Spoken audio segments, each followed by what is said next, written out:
شب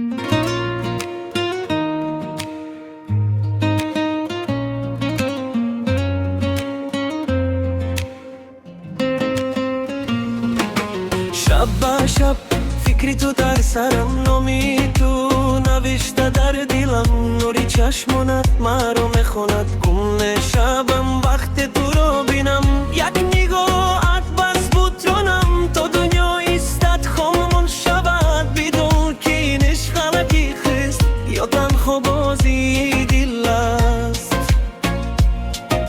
شب به شب تو رو میخواهم، با تو آرام به تو تنهام، دستم بگیر از من دور مرم، تو آرزوی آخرینی من. در کجایی پر از شراب، سایه تو عمرای من است، صدای خندت در گوشم همه لحظه من رو دیوانه میکنه.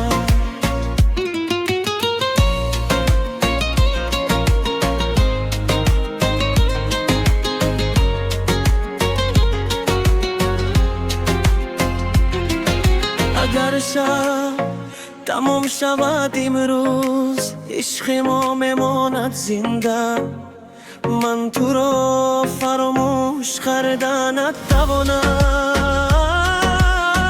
با تو اگر دور شوی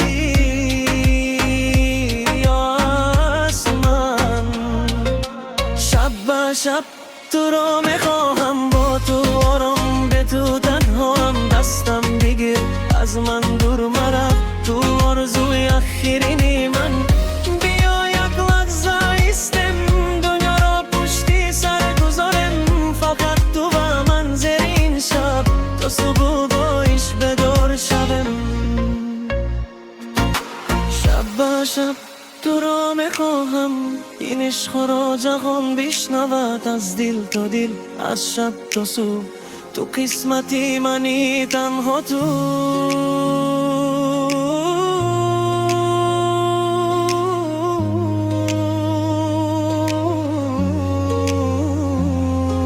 شب به شب